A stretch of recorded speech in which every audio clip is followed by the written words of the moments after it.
it was Halloween weekend in Vegas. And so Vegas Halloween weekend is like Going big off. deal. Yeah. So we saw each other like each night. That was a Thursday. So we saw each other each night that weekend in like a different costume in a different place. Wow. And then finally on like Sunday, we met for brunch.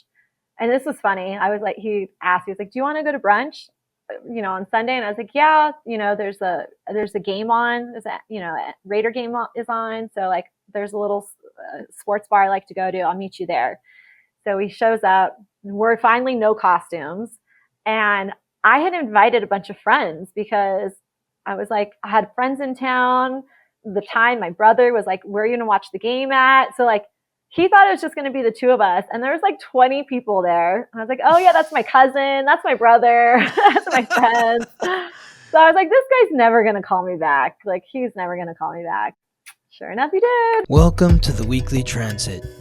Interviews and conversations from an astrological lens. There's nothing more fascinating to me about this earth than the people who inhabit it. My mission is to create deep, vulnerable, and open conversations that invite our unique guests to share the arc of their ever-evolving journey through life, in the hope that their stories inspire and resonate with you, our listeners. I'm your host, Scott Tajarian. What is up? Welcome to the Weekly Transit. I am here with my guest today, Micaela Keller. Micaela is a business owner, a world traveler, a new podcaster, and a mom. And so, she wears a lot of different hats. She has been one of like my loyal supporters on the Weekly Transit. She's always like reposting. You're always reposting, my commentary or whatever I'm talking about on the podcast. And I really, really appreciate your support, Micaela. And so, when I heard that you were going to be doing a podcast, I'm like, oh, wow, cool. Good for you, And so I wanted to bring you on to talk about your podcast and to hear more about it and to learn your story and to reflect upon that from an astrological perspective. So welcome. Awesome. Well, thank you so much, Scott, for the warm welcome and for having me on. When you first reached out to me and said, "Hey, do you want to come on my podcast?" I was ecstatic. Like you said, I listen to you weekly and multiple times a week. I'll get to like a Wednesday and Thursday and I'll be like, I need to go back and re-listen. Like, I know he said something about Thursday. I need to go back and listen. So I just admire and appreciate your gift and everything that you share with us because I truly take so much from it. If I don't mention your name to somebody else every week, I'm like what is happening? Like everybody's always asking. So what'd your podcast say this week? Like, what's the energy? So I love that. And I love sharing your service. So thank you so much. Wow, you're welcome. You're welcome. I mean, I'm honored that, what we're sharing through the podcast is inspiring you to share with the people in your circle, So Definitely. yeah, I really appreciate it. And just for everyone who's listening right now, I like to share the primal triad of the guests that I'm having on. So Micaela is a Cancer sun, a Virgo moon, and a Sagittarius rising. Now, Hey. yeah. And I know so you have read my birth chart. You read my hmm birth chart in January. And so sometimes when you say different things, I'm always like, okay, got it, got it. But I always have to go back and like rethink, like, what does that mean? I just don't take in, I guess, that information sometimes that way. So again, that's why I'm always like re-listening to it all. So thank you for sharing that again. Absolutely. Well, as a Virgo moon, Virgo is the sign that's ruled by Mercury, the planet that rules the mind. And so, and Virgo is mutable earth. So you have a really structured way of processing everything that you're receiving. Your emotions, your emotional nature, it's like you need time to really get into the details of everything. there was a moment in your podcast, your first episode, that you interviewed your husband, which I thought was so sweet, and I loved what you two talked about. Thank you. Uh, but you mentioned like the details. It's in the details. I'm like, oh, that's her Virgo moon, because Virgo's all about the details. It's the Virgin, so it's all about perfectionism and everything being just so. And so, yeah, it's like it makes sense that you would need to re-listen. I imagine that because you really like key in on certain points. Yes, I love details in probably every aspect of my life. So now I'm just going to say that's my, what is it? That's my Virgo moon. Virgo moon. That's my Virgo moon. When everybody asks that, I mean, people, we love to host. We host a lot between, we have a 5 and 6 year old, and any excuse to host a birthday party or a barbecue, a get together. We love gathering people. But I'm always very specific on the details. Like, okay, there needs to be, what's the scent gonna be when they walk in? What's the cups that we're serving everything in going to be? And what are those? What's the sprinkles? Are the sprinkles gonna match the cake? Just those details, because I don't know. Again, now it's my Virgo Cancer, my Virgo Moon. But I also just feel like that's the way I show others appreciation and love, Mm-hmm. and I don't know. So now I can label it. So thank you. Absolutely. Well, it's the Cancer sun as well, which is very nurturing.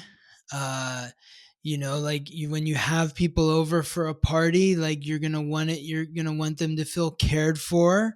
And I think part of the caring is in the details of everything being just so. You're also a seventh house sun, which is associated with the seventh sign, which is Libra, and Libra is ruled by Venus, the goddess of love and beauty. So Mm, you identify with beauty. So, of course, if you're having people over to your house for a party, you want it to look a certain way, and you want that certain way to be beautiful, I you know? do. Yes, I'm very particular on aesthetics, and aesthetics in, again, all aspects of my life. So that makes so much sense. And you had said in your episode with interviewing your husband, Ben, that, your, was it called the, affirmations of love? What is that Oh called? yes, our love languages. Love languages, yeah. Yes. And yours is gift giving, Mine is receiving gifts, receiving but gifts. most of the time, what you'll find is that people um, give, which is like mine's gifts. So naturally, I will give gifts because that's how I see and receive love. Um, but that doesn't, like, my husband's love language isn't gifts. His is service and affirmations. So I could get him all the gifts, but he's not going to feel the love that I'm trying to give him if I don't tell him, babe, you're amazing. I love you. You did such a good job putting that load of laundry in. Like, thank you so much for doing that. You are just amazing. Like, he needs that. So I think that we identified that pretty early on in our relationship. And uh, it was nice because I think it helped us understand, again, when he would put gas in my car, I'd be like, that's just what you're supposed to do. Like, that's your role on this team. And he would get frustrated. He was like, no, I went out of my way. I went to go do that. And you don't appreciate it. And I was like, but you didn't bring me a gift. Like, that's the way I see love. Mm. And so I helped us work through a little bit of those dynamics. And now we're just like, okay, like he's, you know, I'm not going to appreciate when as much. I'm not going to appreciate when he does, fill up my car with gas. I try to be mindful now because I know that's his love language, but still he knows that my love language is like I need a present to unwrap. Yes, So okay. Okay, so but what is your love language? What do you enjoy giving to others? um good question. I think it depends on the person. So Because your like husband loves to receive affirmations. Your husband loves to receive acts of service, but he also likes to give acts of service. I'm just trying to understand, is it the same in terms of what we're giving is what we're getting? Because like you said that you like to receive gifts. Does that mean that you also like to give gifts too? I naturally will give gifts as a sign of love, right? Uh-huh. Like if I'm giving my mom, if I want to show my mom appreciation, I will give her a gift.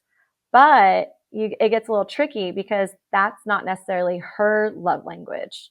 Her love language to receive love is time spent. So I have to remember that even though I'm giving her a gift, yeah, she's going to appreciate it. She'll, say thank you, all that.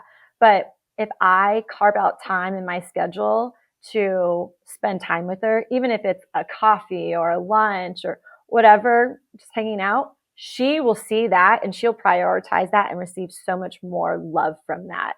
So we tend to give what our love language is, but we have to remind ourselves that that's not that other person's love language. So they're not going to value it the same that we value it. Does that make sense? Yes. So your love language is also giving gifts because that's what you like receiving gifts, but it's not necessarily what other people want from you. Correct.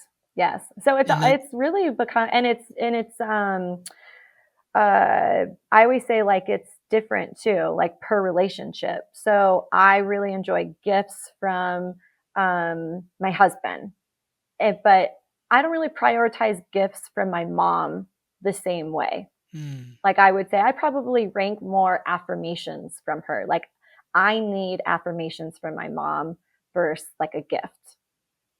So I always think it's interesting because it varies per relationship. And I think yeah. it just it makes me kind of try to figure out that relationship more, get more. I'm really deep into my relationships. I think when we went over my birth chart, you had said like I put a lot of emphasis and value, almost self value on my relationships.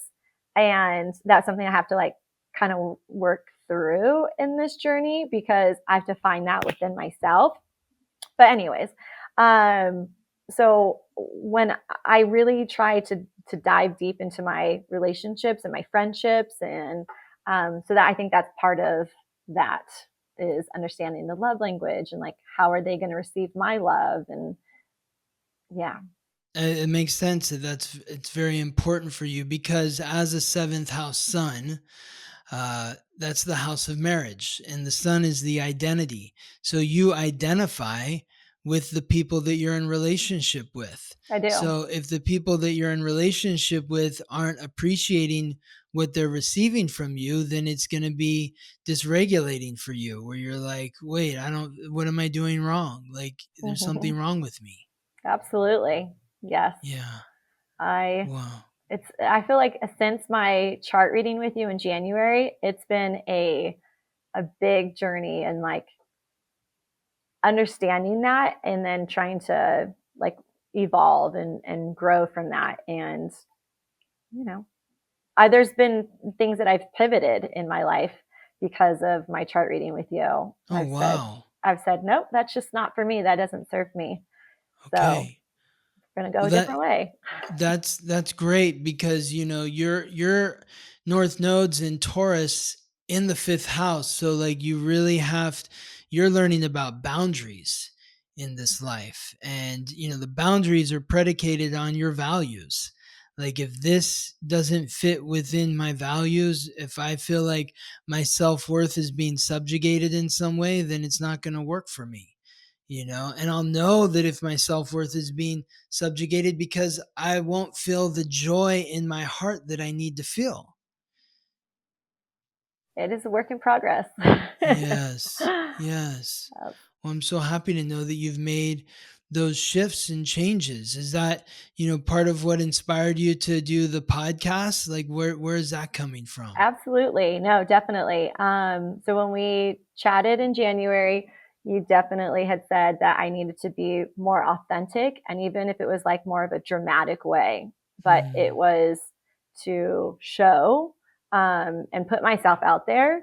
And yes, then that's kind of how the podcast started to come to mind, because I have my Instagram, so Travel in Sparkle, and that's been a great creative outlet. I left corporate fashion in 2022, and I still had this urge to be creative, and I wanted to figure out what that was, and I didn't know. And I was like, well, I'll just pin to my Instagram, and I get joy from it. I get joy creating just this little space for myself, and I don't have to justify it, and I don't have to, I could just do whatever I want with it. And so then that started, and that became bigger and bigger, and I kept appreciating the joy that I got out of it.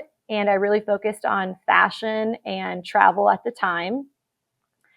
And then I started thinking like, well, the people that I like to watch on here or look at, they talk about their life. And I feel like I'm not sharing all of my life.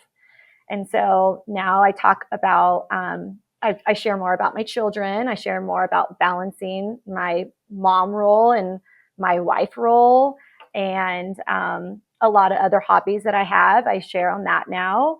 And then also wellness has been a huge aspect in the last year.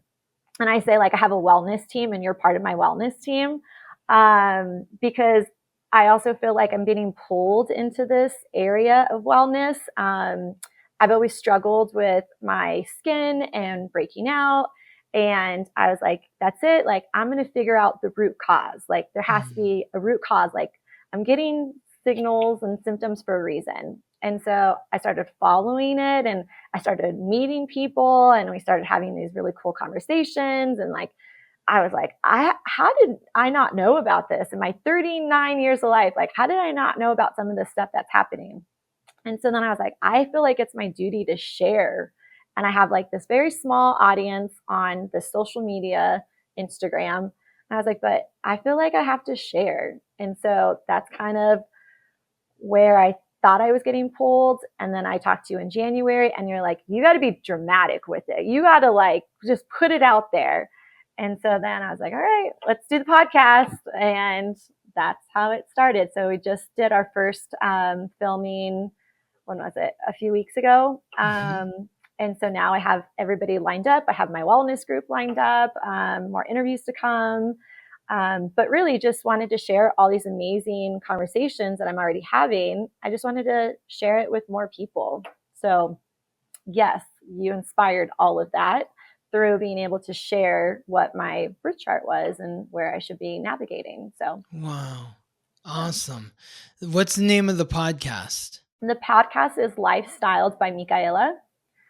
It just kind of, it encompasses everything that my life is. And I, again, just want to get it out there. And I'm so grateful to have interacted, and my path have crossed with so many amazing people. I feel like it would be selfish for me to gatekeep those people and those conversations. So yeah, my mom, she goes, I watched your podcast and I learned something, and I'm going to do this. And I was like, yay. Like, even if it's my mom, that's the person that's learning something, like, all right, this is good. So. Absolutely. I thought that you were such a natural in your first episode. Thank you. A Very natural nervous.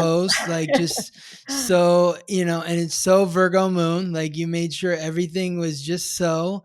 But I just love the conversation between you and your husband, Thank just you. sharing different aspects of your relationship and how you work together, and as parents, and giving insight into what it means to be parents of two small children, and your focus there, just very inspiring, and just very sweet. I loved it. Well, thank you. And it's funny because as soon as we got married, on the podcast, I talk about how, we dated for 5 years, and then we were engaged for 2 years. And then as soon as we got married, he was like, all right, let's have kids. And I was like, no, no, no, no, no, no. Like, our life's going to change. Like, I was so hesitant, and I was like, no, not happening. And now that it has happened, we didn't have kids till about 4 years into our marriage.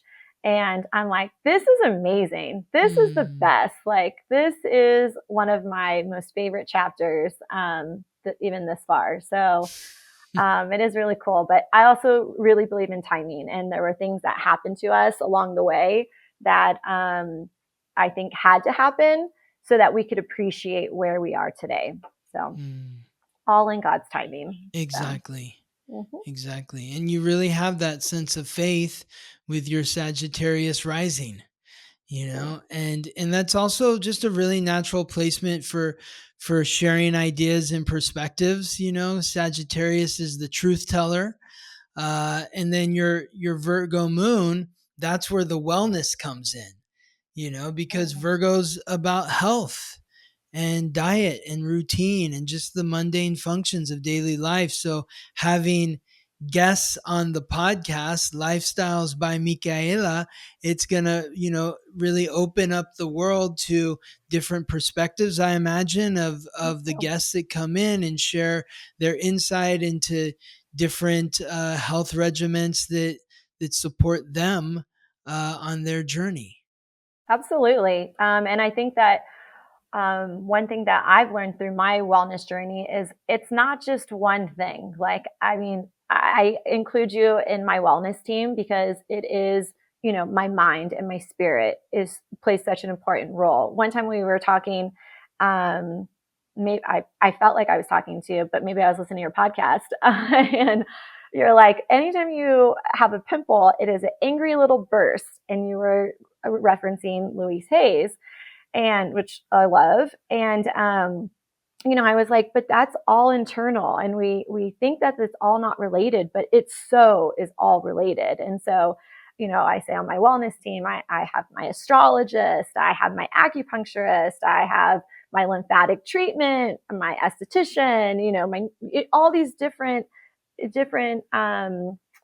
groups, all these different areas, because it's just not one thing, and it's this whole thing.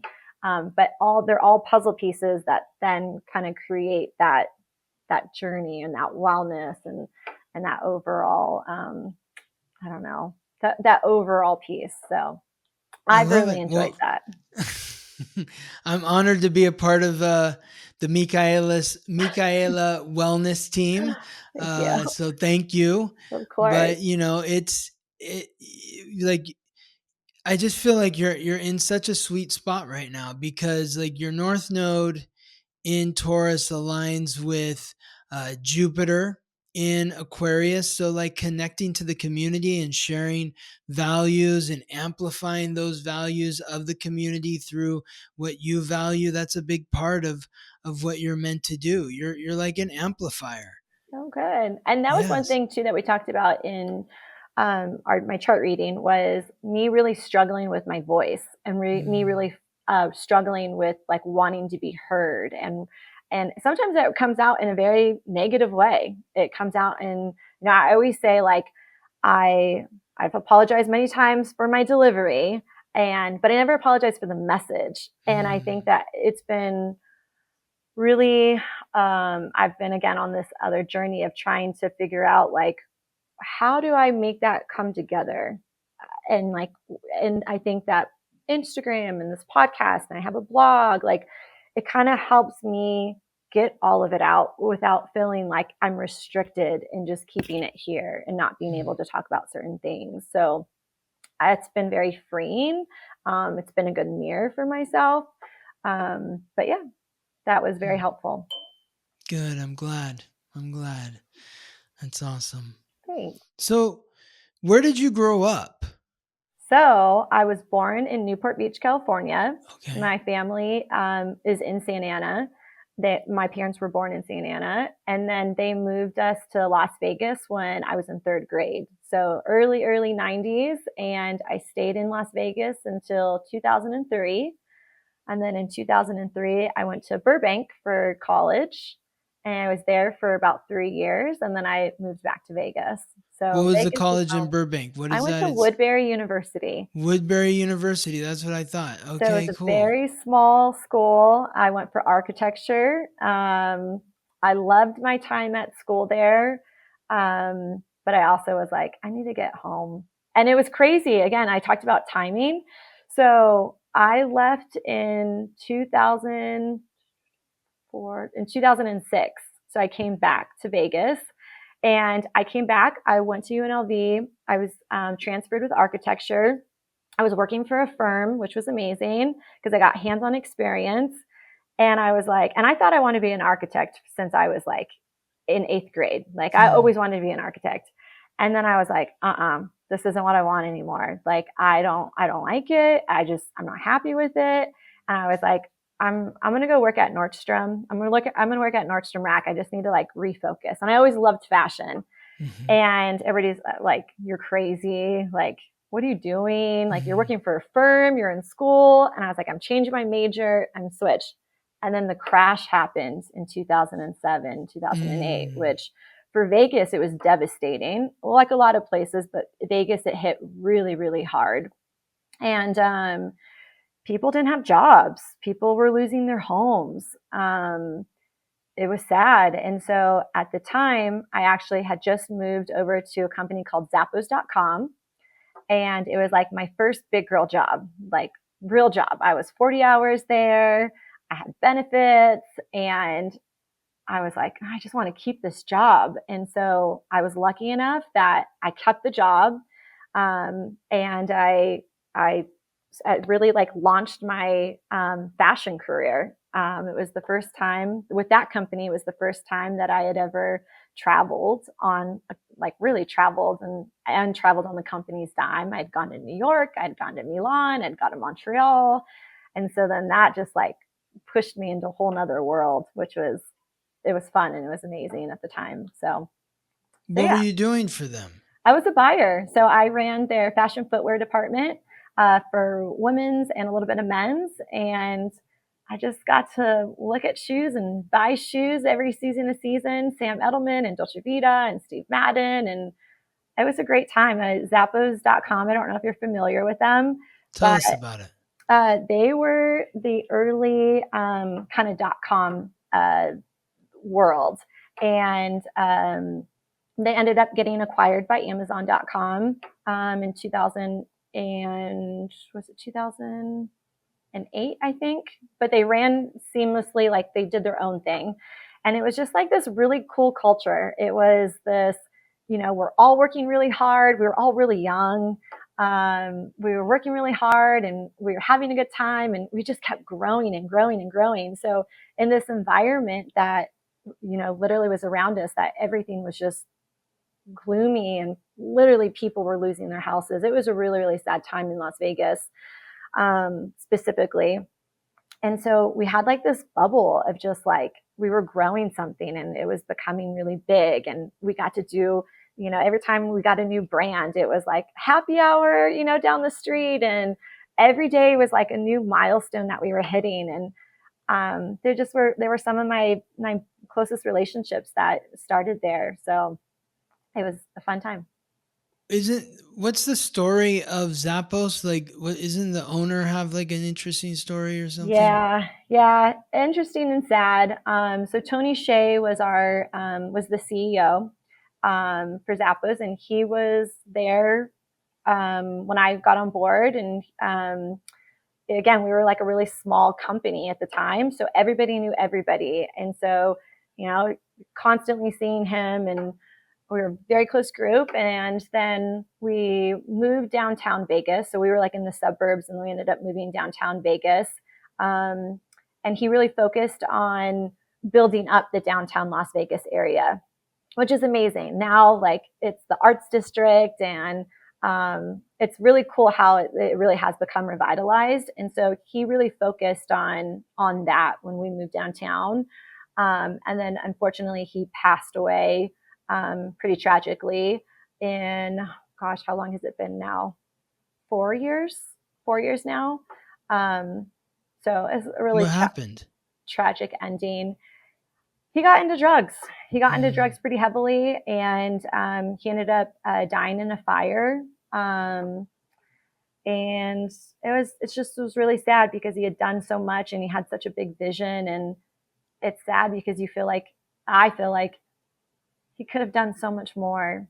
Mm. He created the book Delivering Happiness, and it was all about creating this happy culture. And he really did create that at Zappos. And he created that also in Las Vegas. I mean, there was a lot of things that he was growing as a community in Las Vegas. Um, so to have his ending happen the way it did is really tragic. So, When did he start his company? oh, I should know this because this was like we got quizzed on this. So Zappos started in 2000, I believe. Okay, yeah. Because I feel like I don't know if I either met him or he reached out to me like when I was working in celebrity publicity, Oh, okay. and like I think he write a book or He did. something? Yep. Yeah. So he wrote Delivering Happiness, and that happened in probably 2009 because I Okay. remember him being on tour about that time. So 2009, 2010. And yeah, he was, Hmm.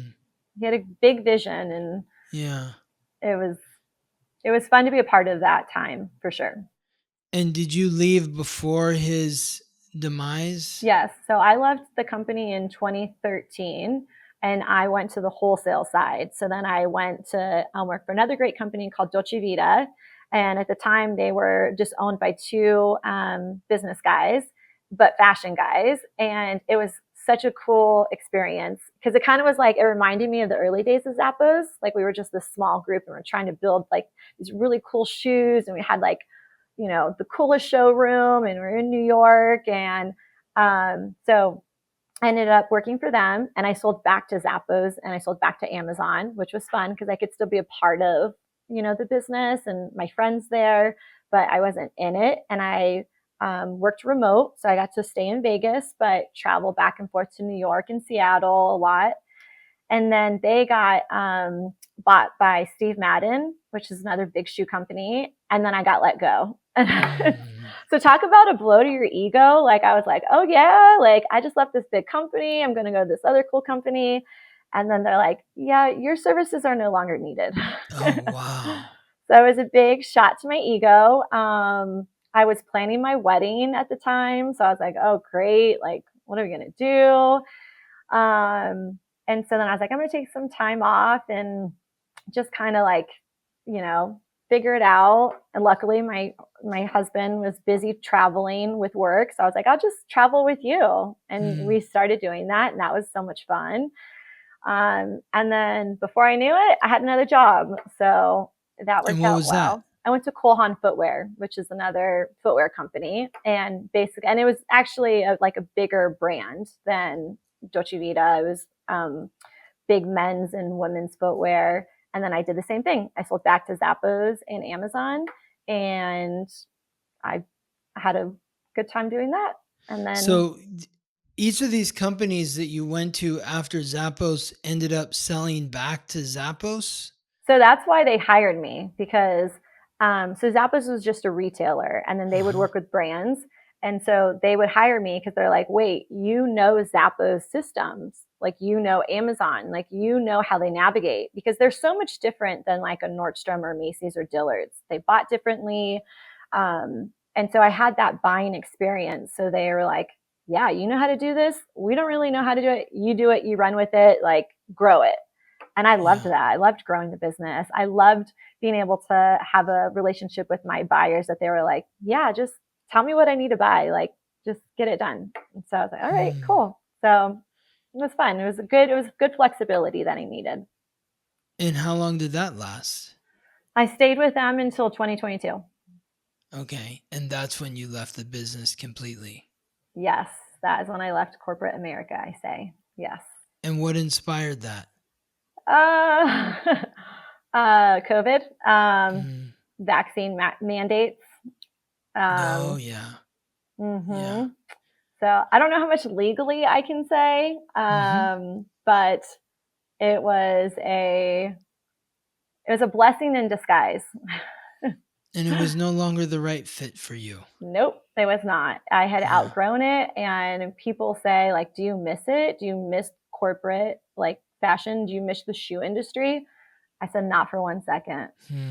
I don't look back at that and say, like, oh, I miss that, or I miss the structure of that, or I miss those, the stress, all of it. So no, I'm so grateful it happened the way it did, and I feel like it's led me to where I'm at today, and I'm really happy with it. And where is that? What has transpired since 2022? How's your life changed? Oh, a lot of different ways. I think it's been on this like journey to figure out how to amplify my voice, how to figure out this creative piece that I love. I love my traveling. I love my fashion, but I really love being a mom. I really love being a wife. I love the flexibility and of my week to week, my day to day. So it's definitely I would say the first year was kind of like, okay, I'm just going to be a stay at home mom. Like, I'm just going to do this, this, and this. And then I was like, no, but like, I really miss like creating. I miss creating. I miss connecting. I miss being out in the world. And not to say I wasn't out in the world. We were still traveling, but I just felt like I wasn't sharing. I think I missed the sharing part, or I missed like, I knew there was more behind that. And so then that's kind of where it was like, I need to follow some of the things that are happening and follow some of the people that are coming in front of me, like you. You know, it was like I started listening to your podcast, and this was when I started listening when you were before Gabriella. Ingrid. Yes. So I started listening to your podcast because my acupuncturist was like, you got to listen to Scott. You got to listen to the weekly transit. Oh, wow. And so then I was like, okay. And so then I started listening, and I just felt like every week I was finding guidance in like, okay, this is what to do next, and this is where to go, and this is what to follow. And for a long time, I thought I would go more into the political world. And I serve now in Las Vegas. I serve on the Parks and Rec Commission. So it's a very like part-time job. I wouldn't even say it's like a job. It's volunteer work. But it gives me an opportunity to be in the community. It gives me opportunity to be connected to some really great leaders in our community. And so I thought, well, maybe this is where my calling is. Like, maybe I should do more of this political work. But then when we met in January and that birth chart said, no, not political world, it was just so nice to be like, okay, done. Like, that's not for me. I mean, I had met with so many Las Vegas leaders, and I was like, okay, like, how do I run? What should I run for? And like, I had some really, really great support. But things just kind of weren't lining up with like scheduling. Specifically, I was looking at assembly role to serve in Las Vegas, and it would have had me be away from my family for a majority of the time, like Monday through Friday. And I was like, no, this just doesn't make sense, because like I stepped away from corporate world to be with my family. So that doesn't make sense. So I was really struggling with like where to go with it. So then when I had my birth chart read, then I was like, okay, this gave me clarity. Now I need to deep dive into and really, really put myself out there where it's just me. And I'm not in this corporate structure. I'm not having to, what is it? I don't have a boss. Like, I'm my own boss. Exactly. Not having to adhere to like an authority figure to tell you what to do. Exactly. Like, my boss is my daughter and my son, basically. Sometimes it feels that way. So it was just kind of like, all right, well then, like, let's recreate it. Like, let's recreate what my job is going to be. And I still struggle with that. Like, people will say like, oh, like, what do you do? Like today at 4:00 or 9:00? Cause those are two different roles. So like, I don't really know, but I will tell you now, I like to say, like, I have a lot of hobbies. So I have a lot of hobbies, and this is what it is. And some monetize and some don't. And some monetize in a different way. But you're an So, entrepreneur yes. and a business owner. Yes. So You own businesses in Las we Vegas. do. We invest a lot into, we have a few bars that we have invested in. We have 18 Bin, which is in the Arts District, and we have Dustland, which is about to open very soon, which is also in the Arts District. And then we have a third one that will be probably opening in the fall, maybe, hopefully, all in the Arts District. So we are very Wow. passionate about the Arts District in Las Vegas. So we have that. We have a lot of, I love real estate. So we have a lot of residential real estate that we do. And then we have a couple software companies that we also invest in. So we So love, this are you on the operational side, like the you know, software companies, or you're like key investors and other people are running everything? Same correct. thing for like the bars in the arts district. So you're like an investor of a larger group. Correct. So we are not operations because operations would require it being there day to day. And Hmm. I like to travel. I don't want to, if it's the only thing we're like that keeps us in Vegas is like our kids' school and Mm. like some of their activities. But other than that, I want to be free enough to be like, I can manage this, or you can get a hold of me and I can be in a different time zone. Like, Hmm. it's fine. So this far, that's where we've managed our investments, is like, as long as we don't have to be involved in the day to day, like we'll we'll invest there. So, and Yes. these are all, again, all the investments that have come up to us have always been like great timing, like just, great timing, and like just so happened that that person, we happen to know that person, and like it's never coincidence, but sometimes it feels like if you look back, you're like, oh, well, it was so random that that happened, and it's like, no, never by coincidence. I just feel like we have to be open to it, and Hmm. I feel like I've always led with a really open heart and mind, with being like, okay, universe, I'm ready to receive this, and it's kind of Hmm. worked that way. Yes. Yes. Well, that's your Sagittarius rising. Good luck. Feels that way. Is Yeah. yeah. Well, what like the bars that you're invested in, like how did you connect with the people that are creating or planning or running these bars? So the first bar that we invested in, it was actually, so one of my other hobbies long ago was I had a design company that, while I was working in corporate fashion, again, I was like, I need to be more creative. I need to be more creative. And so I had created a design company where I would help people design their house. So um, one of my clients was actually involved in this like bar and restaurant group. And I knew he was opening another bar, and the bar that he had already opened was one of our favorite bars that we would go to all the time. Hmm. And so I was like, hey, I heard that you're opening another bar. Like, do you need like investors? And Hmm. he was like, yeah, actually we do. And so he pitched us his little deck, and we invested in it, and we invested in 2019. Hmm. And so the world, it Shut opened. down in Yep. 2020.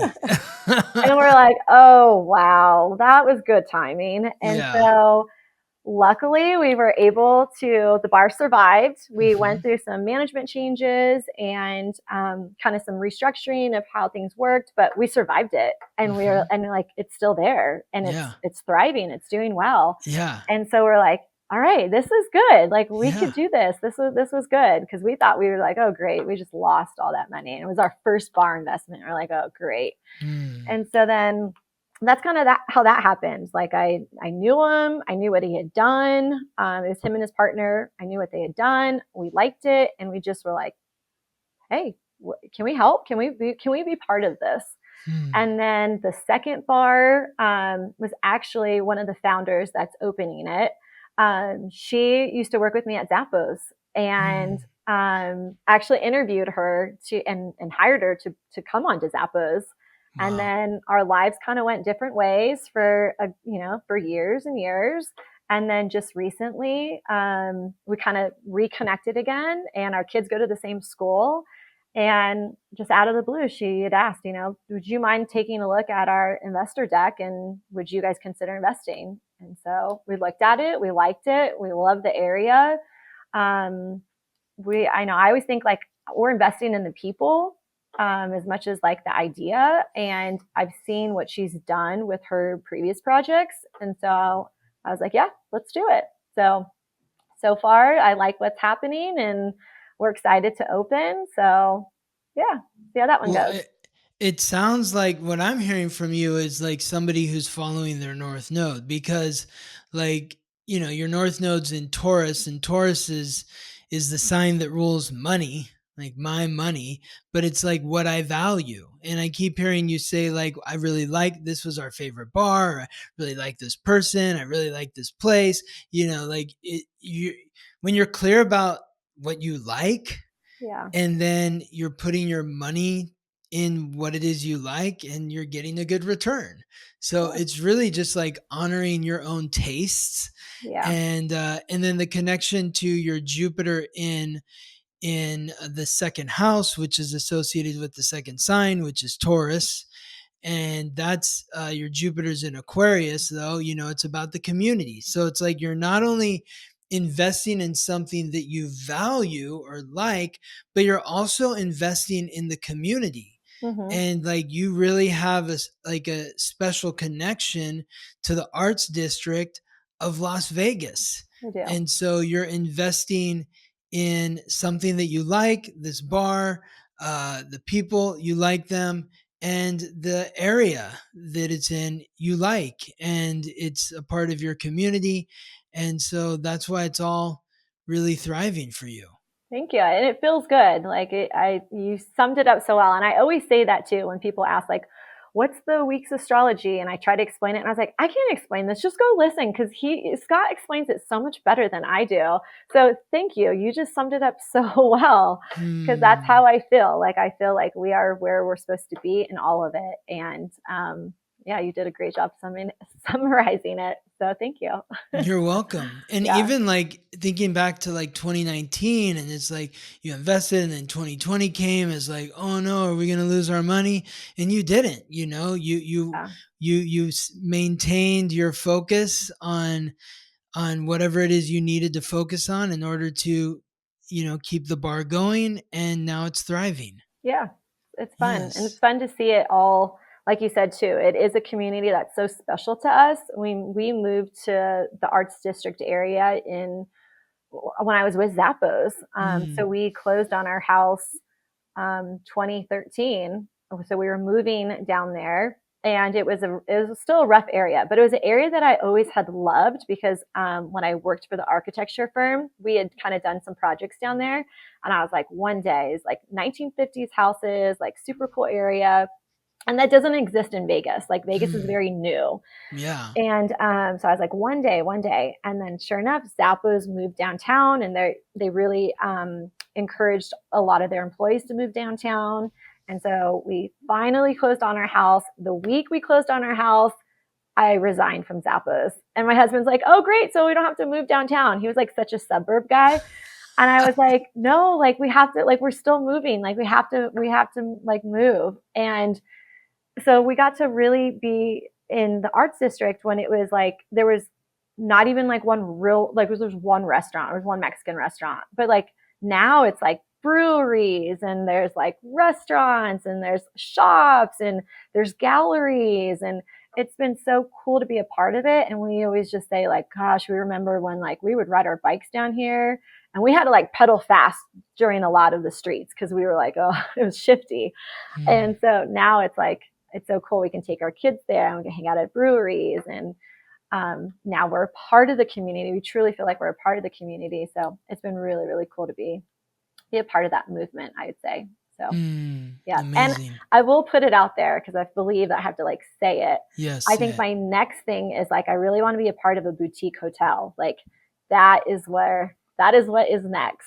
So we'll Absolutely. see if that happens. Absolutely. I So think that's going to happen for you. thank you. Because of the travel and Hmm. all your interest in that. I mean, that's why like the bar, makes sense because it's not like you're somebody who doesn't go to these types of places. Like you travel all over. Yeah. And so you have a really strong aesthetic sense based on all the different places that you've gone. Like, you and your husband, Ben, were mentioning all of your like favorite hotels that you've stayed in, like the Colony in Palm Beach and Lido House in Newport. Newport, yeah, Yep. and the Equinox Hotel in New York and the Plaza, Yes. and yeah. They are. So yeah, so I feel like that's the next. I'm putting it out there in the universe. We'll see what happens. Well, I want to talk about travel more, but I just also want to point out too that I think it's funny or interesting that, because when I think of Vegas, I do just think like everything's brand new. Yeah. All the suburbs are just new developments, and so you're living in a house that was built in the 1950s, you said, right? Yeah, so we moved to another neighborhood, but still in the arts district, and this one's in 1962, and Okay. we still have grass. Like that's a huge thing right now in Las Vegas is like having grass because a lot of the suburbs are mandating that you only have artificial grass. So Oh, we're like holding on to our grass. yes. I have a vegetable garden. Mm, I have like huge olive trees. A whole neighborhood has olive trees and mulberry trees, and it's amazing. It's another amazing little community in like this very urban, you know, area. And then you have like this little pocket, and we just all kind of like pull together, and we just yeah, we just I love my neighbors. I love my community. So Well, again, that speaks to your North Node, your values, what you love, what you like, the community, but also, the history of it is your Cancer Sun. So that's why you have such a strong connection to the past, because Cancer is the sign that's ruled by the moon, and the moon, you can see because it's reflecting the light of the sun, so it represents the past. So of course, in a town where everything is new, yeah. you are living in a home that has some history to it. And I also imagine that like your bars that you're opening, like they have kind of like a historical vibe to them, do Oh they? yeah. No, absolutely. So not one of them is like a complete like down to the ground redo. Like No. we've all Dustland, they took down to the studs basically, but still we have the same footprint that we've had that was existing. Same with the third one. So yeah, so they all are in these old buildings that are now newly loved. Yes. But yes, still very much that old 1950s. I think really that area started establishing like like early 1950s. So Yeah, it's not like tearing down the old and building something completely new. It's about taking what was old and making it new, yeah, refreshing it up. yeah, and appreciating it too. I think like Yes.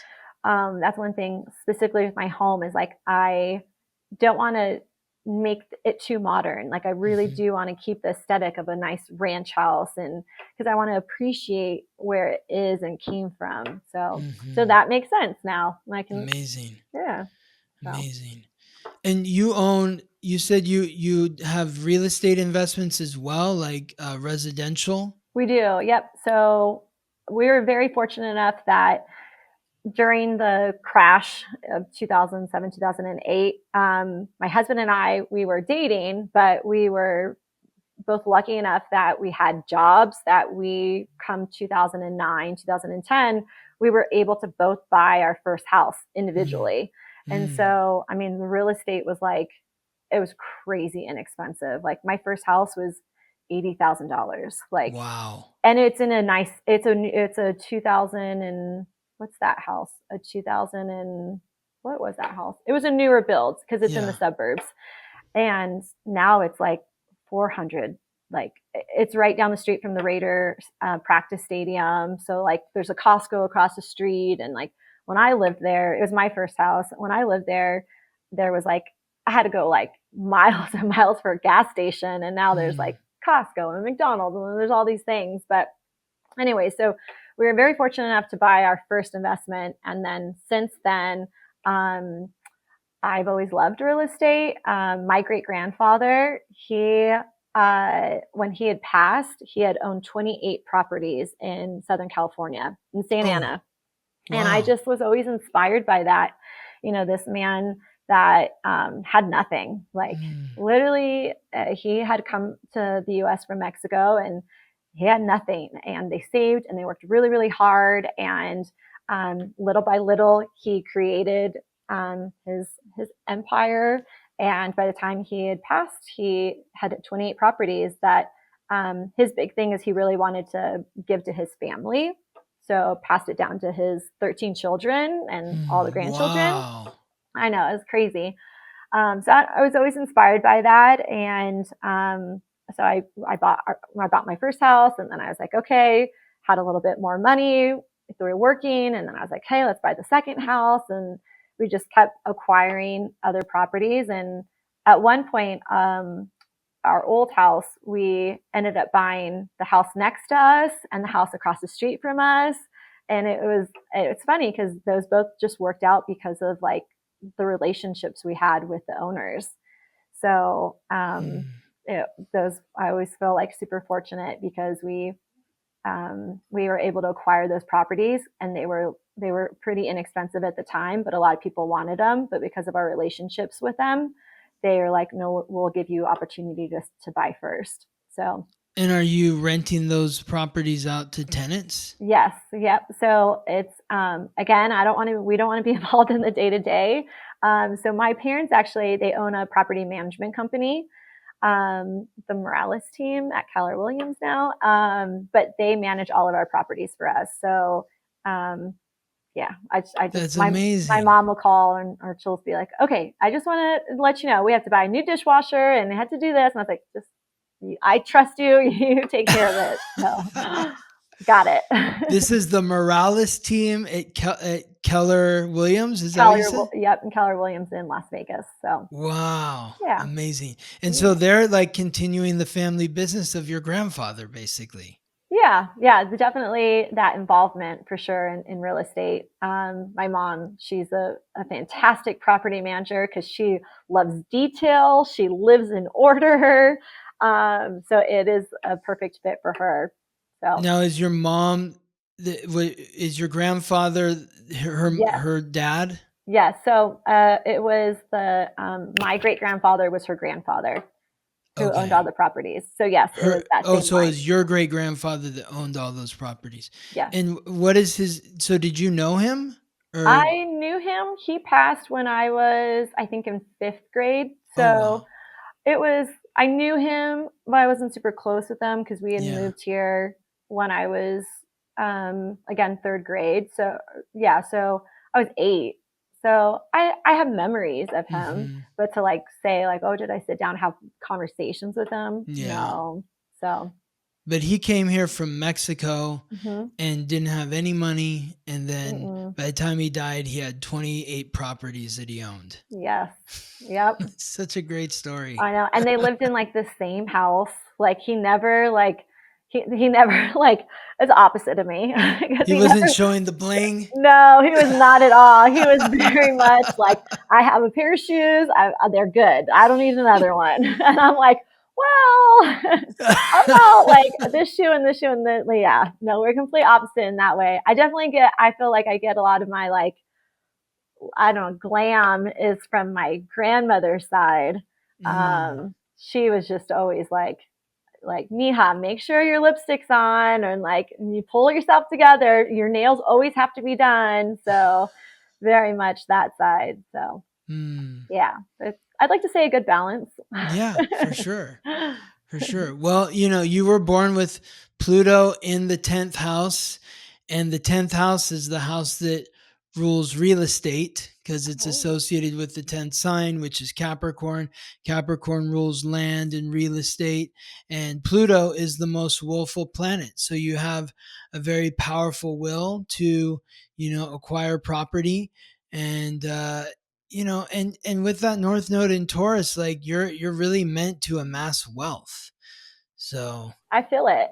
yes, good, good. At least I keep telling my husband that, and he's like, your budget. And I'm like, it's all right. It's happening. It's going to come. It's going to come. Exactly. And the It's more I coming. spend, the more we make. You did say that in our chart reading. We had talked about traveling, and you're like, you have to envision, you have to like think about the towel you'll be sitting on. Think about the smell. And I was just getting ready. I was thinking about like what I wanted my summer to look like at the time that we were talking. And I just, mind you, I just got back from Cabo too, like literally the day before. And I was already thinking about like, well, what's my summer going to look like? And was thinking like, oh, should I do like south of France or should I do Italy? And like, I was like playing around with it. And so as soon as we got off the call, I was like, Ben, I'm booking Italy. Like, this is where I should be. And like, this is where, we're going to stay at this hotel. And he was like, oh, okay. So like you literally just came off a vacation and like you're going to plan another one. And I said, I asked Scott about this and he just said, don't worry about it. It's not you. It's not for you to worry about. You're just supposed to plan it. And so I was like, all right, I'm just going to plan it. Uh-oh, I have a feeling Ben's like, stop talking to this Scott right. guy. Like, right. He's like, oh man, what's it going to cost me this time? oh my goodness. So tell me about traveling though. So like you never really traveled until you started working in the fashion world. Is that when you started, like when you got on a plane and left the country? Like what? Yeah. Yeah. I didn't Really? get my passport until I was like 24. Oh, wow. I know, that's crazy. And especially to think like my kids, as soon as we got their birth certificates, they got their passports. Like it was Wow. such a priority. And I just think it was like it was a different world, different life. My parents are both very young parents. Like it was, they were just trying to like make ends meet, really. Mm, And so that like the life I'm living now is completely like different from the life that like I really started with. mm, And but I knew that, like I knew like this was all supposed to happen. And so I got my passport for actually work. Work was like, hey, you have a passport, right? Actually, it was from Tony Hsieh. He was like, you have a mm. passport, right? And I was like, no, I don't have a passport. And he was like, get your passport. Like, get a passport. What do you do? What do you mean you don't have a passport? So I got it. And then literally, I just got it. And my first trip was to Montreal for, we were opening Aldo. We were bringing Aldo into Zappos, which is, they're a Canadian company based out of Montreal. And then I was like, oh, this is so cool. But even before that, my first trip to the East Coast was with Zappos. It was a buying trip. We bought a lot out of New York. So I was in New York like every other month, if not every month. And so that just became really normal. And then at one point, then it was the Milan fashion shows in Milan. And so Zappos was like, okay, you have to go. And I was like, okay. So that just kind of kept going. And then Ben actually had a job in Rome. And it was kind of like when we were first dating. We had been dating for like maybe a year. And he had a job at the time where they would just be like, okay, we need you at this project. And like, we don't really know when you're going to come back, but like, we need you there. And so this project was in Rome. And so he had been there for like 3 months. And so I was like, are we really dating or are we like not dating? Cause like you're in Rome and you don't know when you're coming back. And so he was like, why don't you come see me? So I ended up going to Rome to see him. What Uh, was he doing over there? he worked for a company called at the time Bally Technology, and it was kind of a gaming company, so Mm, slot machine gaming. And they were deploying their software in a casino there, and he was the middle person. So he was the liaison between the customer and then the company, Bally Technology. So depending on how long it took to get the software up and going is really how long he stayed there. So yeah, that was kind of the start of a lot of traveling for us. And so what was like, do you remember like what was the thing that just really kind of excited you those first few trips? Was it going to the airport, packing your bags, getting on a plane, stepping into a hotel room? Just being able to be in a completely different place. Like the first time I ever was in New York, like that energy, that vibe, the cultures that of different people that I was meeting, like they were all so different than anything I had ever experienced being a Southern Cal girl, Las Vegas, grown. I really, other than that, my family would only drive places, right? So we would drive to go camping.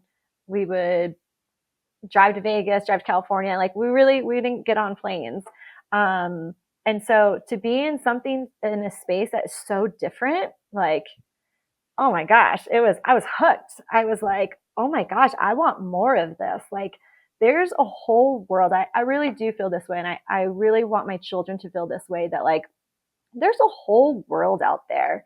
And like you're just you're a small little piece of it. But like go in the world and don't be intimidated. Because that was another thing too, is like, being around certain people, especially in the fashion world, like do I deserve to sit at this table? Like, what do I contribute to this conversation? Like, I didn't go to college. I didn't finish college. I started, but I didn't finish because You I didn't worked. finish because you're like, I don't want to do architecture anymore. So, No, I didn't finish because the crash happened and I was working for Zappos and I was going to school at the same time and I was working for Zappos at full time. And I was like, I had a job when they did massive layoffs and I got picked to stay. And I was like, I'm going to give this my all because I want to stay. Like, I love what I'm doing. I love this company and I see growth with this company. Why am I going to go to school? yeah, I was going to school. By that time, I switched my major to business, and I was like, they're teaching me business. Like, I'm I'm going to doing business stay. here. Yeah, I'm going to stay. And they were teaching me negotiating. They were teaching me how to, create a buy. They were teaching me everything.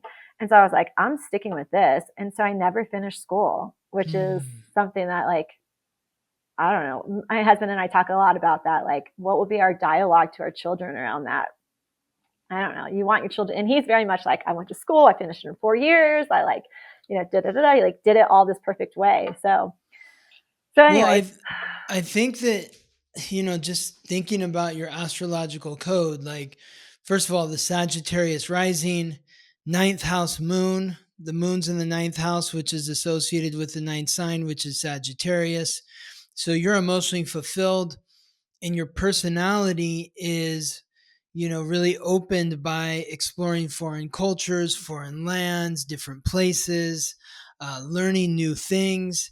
And so, Sagittarius in the ninth house have to do with college and higher learning, but it sounds like you were you just transferred schools. You mm-hmm, went from UNLV to Zappos, and Zappos was teaching you everything that you needed to learn.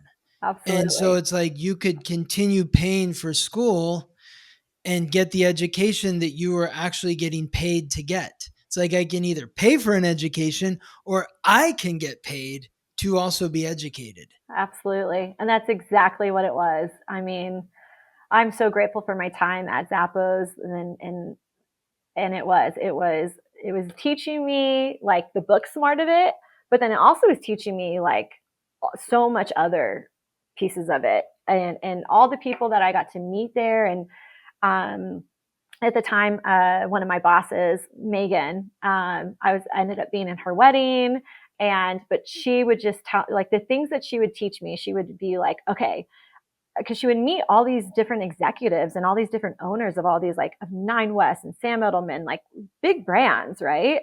And she always came off so personable with them. And like, I was like, gosh, how do you do that? And she was like, this is what I do. in my notes, in my phone, I put under each person, I put like what we talked about, and I like highlight, their kids' names. And I'm like, oh, that's genius. Like, it's so good. And so like to this day, like how many years, 10 plus years later, I'm still like trying to do that, making sure it was like the school of like life, right? Yeah, exactly. Just learning the little nuances of expression that people appreciate on a personal level, on a human level. Absolutely. So it was Yeah. great. I loved my time there. And, at one point I just felt like, all right, I outgrew this. And I was really proud of myself for that too, because I really struggled with leaving. Because people didn't leave. Like Yeah. people didn't leave.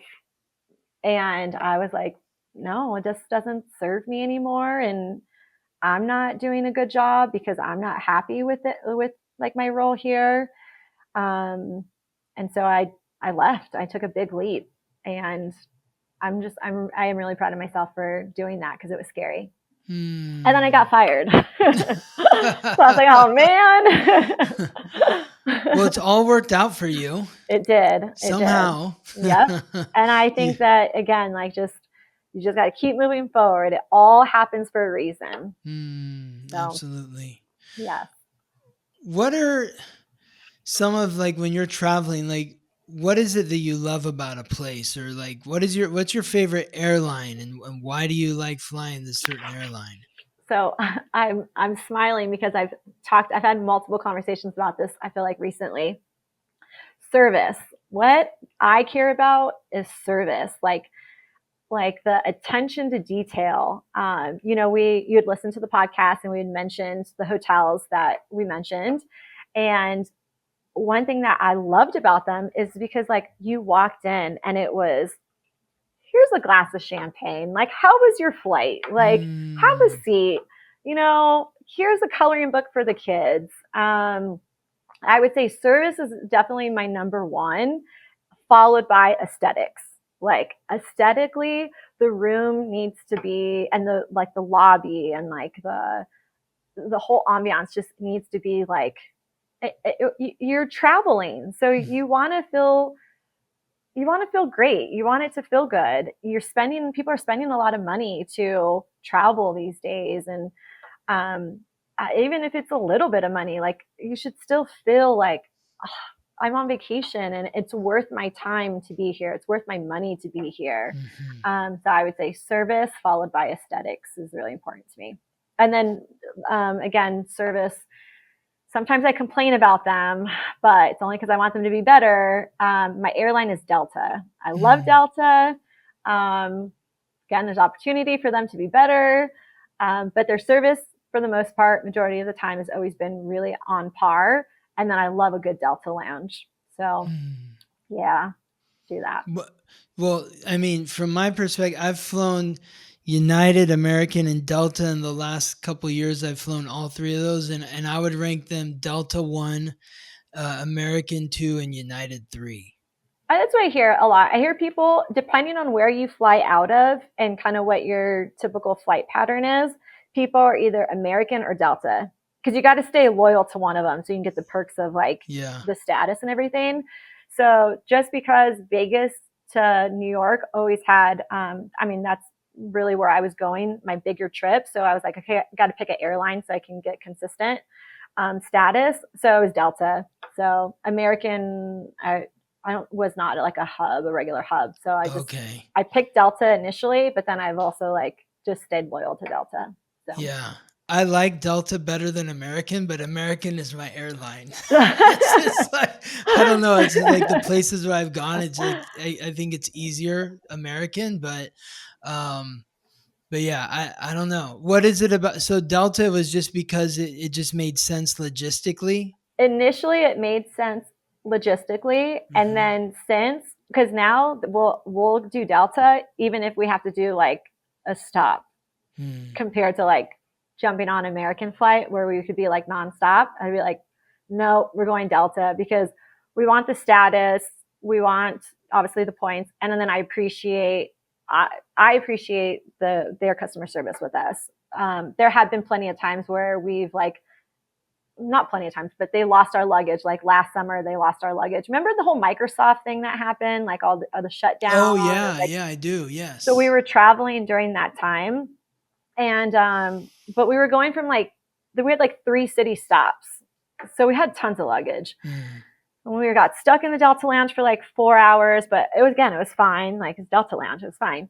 And then they lost our luggage going to Chicago. That was our next spot. But then they made good on it. Like they ended up reimbursing us. They just kept saying like, go shop for whatever you need. And so I did, like at Nordstrom and Bloomingdale's, and like they totally took care of everything. So they really made up for it. We even had to get an extra room because at the time we were traveling with our nanny, and we had to get her an extra room because the travel beds for the kids were in the luggage, and it was like this whole thing. And they're like, just get another room. We like, just if you have to do it, have to do it. Yeah. And I was like, there's no way they're going to pay for this bill. There's no way. And they did. So I was like, all right, I'm staying with Delta, even if we have to do inconvenienced with another stop. So. Wow. What is the Delta Lounge like? Oh, I love it. I love the Delta Lounge. Even the kids get off the airplane and they're like, are we doing Delta Lounge now? Delta Lounge?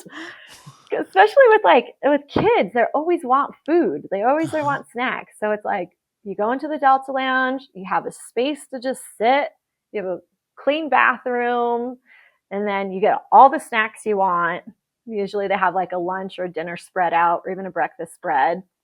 They have an open bar, like open bar. They have an open bar. Yeah. Wow. I know. It's like, I mean, how does that not make your travel day like really good? Like, I'm okay if we have to stop it and go to the Delta Lounge. I'm totally fine with that. Wow, that's awesome. So yeah. And how old were your kids when you put them on a plane? So Benny was actually our oldest son. He was actually 3 weeks. And it wasn't by design. Looking back, I'm glad it happened the way it did because it had to. My father-in-law passed 10 days after my son was born. Oh. I know. It was just like, talk about emotions, right? Like my husband becoming a father, and his dad was in North Carolina. So his dad was supposed to come and see Benny. Benny was in the NICU after he was born. And so as soon as he came out, his dad was supposed to come see him. He was like, I'm too ill to make the trip. So we were going to go see him. The day we were supposed to leave, he passed. So it was a lot of emotions. So 3 weeks after they held his funeral. And so, of course, we went, and Benny was 3 weeks old. And I was like, all right, new mom. And that was terrifying, but it was like we had to do it, and we wanted to do it. And so our doctor, she's amazing. She was like, okay, do this, do that. Like, just keep him close to you. You'll be okay. And so sure enough, he was fine. And then we got over the fear of like flying with a kid. And so then we were just like, all right, let's keep going. So we kept traveling. He went to Cabo then, like shortly after. Where else did we go? We kind of just went everywhere because we were just like, we were new parents. And I always say it was really hard to go. For me, it was hard to go from 0 to 1 than it was 1 to 2 kids. Because it felt like my life changed. And so then we had then we had my daughter, and she was born in May of 2020. So the world was shut down, but Cabo was still open. So she went to Cabo when she was 3 months old. So, because we could still go. Wow. We were like, we just need to go. And everybody was kind of going stir crazy. So yeah. So we just kept going. It's amazing. They haven't stopped. So yeah, they're seasoned travelers now. They really are. Yeah. And I think that's the one thing I always tell parents is like, just go. It's really, really hard, but I promise you next time it'll get easier. Except like that like 1 to 2 stage, because they're just learning to walk, and they're just like, they want to go. That was really hard, but just keep going. It'll get easier, and they'll get more trained, and you guys will practice together, and you guys will find your groove in it all. And if that's important to you, like traveling is really important to us. And some people are fine with not traveling. Some people don't want to. We have friends that are like, I don't travel with my kids. It's just me and my husband that will travel. So whatever works for you guys. But for us, yeah, it is work to bring the kids with us, especially at this stage. Yeah, they're fun now. One of the interesting things that you and Ben were talking about in your interview with him was, how you both enjoy just having your kids around. If you're going to get a haircut or whatever it may be, they're like your little buddy. It just is so sweet. I really love that. Thank you. It has been really cool. I don't know kind of where that came from or how it kind of started with us, but yeah, like they're just, our idea is like, we're going to live our life and like, you're an extension of our life. Like, but it doesn't mean we always change our schedule to fit what you need to do. Like, if mom and dad want to hang out at the pool or we want to like hang out at this restaurant for the next round of drinks, like get comfortable. Like you're going to hang out with us. Like we're not ready yet. So we kind of. Is there pushback? Do they throw a fuss sometimes? Not now. No. Now they know. Yeah. My daughter Elaine will always pass out at dinner. Like she's just like, all right. And she's fine. She can sleep on the little bench at the restaurant. She's totally fine with it. Benny is my little night owl and he is just like, all right, let's go.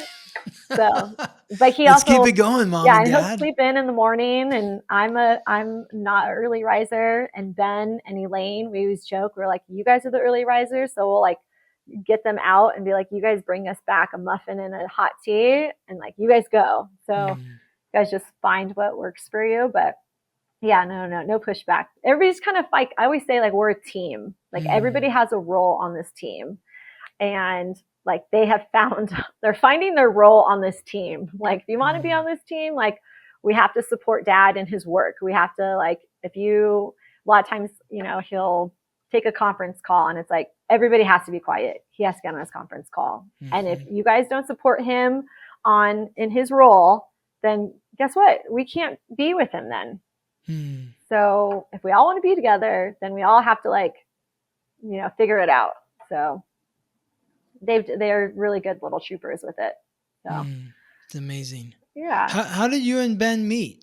Oh, so we actually met at a Hard Rock employee Halloween party in Las Vegas. And Hard Rock is no longer there. They've turned it into the Virgin Hotel. I love that hotel. Yeah, it's a good one. And back in the day. Yes, it was so good. Center bar, that was fun.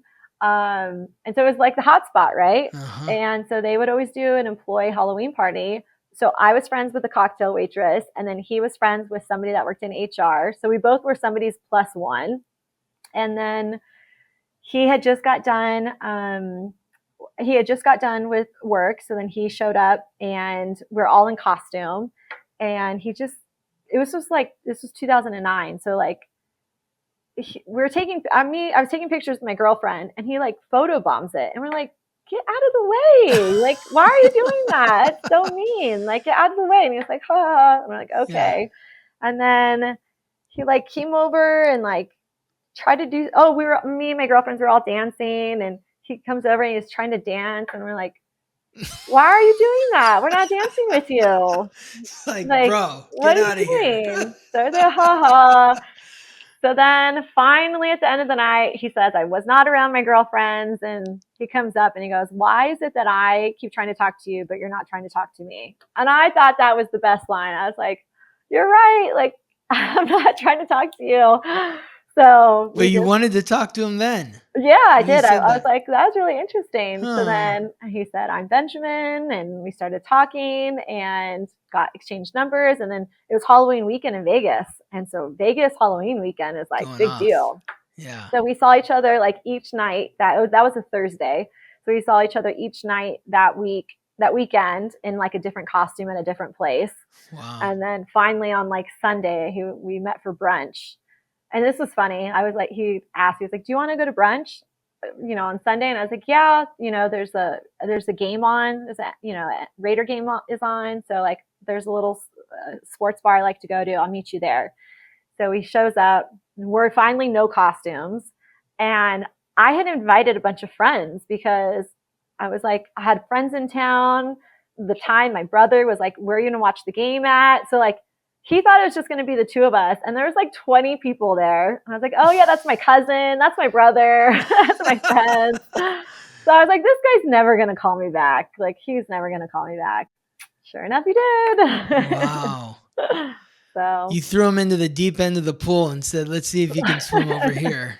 I feel like I keep doing that. And he just keeps chugging water. He just keeps treading water. I love it. That's hilarious. It's been fun. Definitely a fun time. So tell me about your Instagram, Travel and Sparkle. Like, when did you start that? You know, you touched on it a little bit earlier, but what was your inspiration to share? What is it all about? You have pretty good following on there. And so, yeah. So I actually started it years and years and years ago when I had my lifestyle company, my design company, where I'd help people design their home and renovate their home. So I think like if you probably go to like, when did this Instagram start? It had to have started in like, let's see, like 2016 or something. Mm-hmm. But I changed it. I would say I changed it 2 years ago to Travel and Sparkle. And then I shifted the focus to fashion. It was supposed to be like my travel and my fashion diary. Like, this is where I'm going and this is what I'm wearing. But then I was just like, became more and more like involved in it. And I was like, I want to share more. Like, I want to share more about my life. And so so I share about my kids. I don't show their faces. So I think like, I don't know. I don't show their faces, but I try to share like what we're doing and how I'm mothering. I share that I'm a wife and again, kind of myself in that role and our relationship. So you see more and more of my husband on there, which people react really like he always gets a lot of likes. He always gets a lot of I always get a lot of questions more about it. What are they saying? What are they asking? How do you meet? Like, how do you guys do that? Do you guys, what does he do? Do you guys go on date nights often? Just kind of just more inquisitive, which that's really why I had him as my first guest on my podcast, because I feel like we do get so many questions about like, a lot of times people are like, oh, did you guys meet in Vegas? That's like a big thing. Like, people say like, we can't date in Vegas. Like, it's so hard to date in Vegas. Yeah. And I'm like, I don't know. We both met in Vegas and we did not meet on a dating app, which I think is like a big thing too now. It was like the start of dating app. So we just both weren't really on it yet. So I don't know. I'd like to like share more of that and hopefully be like encouraging to like, I turned the guy down twice. Like, it's not always so like perfect. He's not going to, and at first I didn't even know if I really liked him. Like, it took me some time to be like, he's interesting. Like, I like that, we always joke, like, I made more money than him at the very beginning and he like kind of didn't like that. And so like going through that and like, I was very much like already, my path was already like started with Zappos. And he was still kind of finding his career path. And so I don't know. I feel like we have a lot to share with that. But to go back to Instagram, it's kind of created a bigger. It's been a platform where I can share a lot more of my life, and I've loved the people that I've connected with through there. I've met other people, other influencers. I've met other people in my local community that are trying to like start their business and grow their business. I share a lot of my wellness now. I have Wellness Wednesday, which I always try to like stay focused on, what ties back to my learnings for the week or what I'm doing for the wellness, my skin healing journey that week. Just I try to share my perspective on restaurants that I've gone to, on hotels that I've visited, how to travel with kids. Just kind of tips and tricks on what I'm doing. But I also feel like it doesn't give me enough of a platform to like really talk about things. So that's how the podcast came along. So I love it. yeah. And I do have a blog, but I'm not disciplined enough to like do it consistently, which is like a whole other thing, is like finding more discipline and consistency in my routine to like really launch this branding, I guess. I don't know what you call Yeah, it. yeah. Well, Yeah. routine is key for you, especially with the Taurus North Node. Taurus likes that monotony of like repetition and doing the same thing again and again. So, Yeah.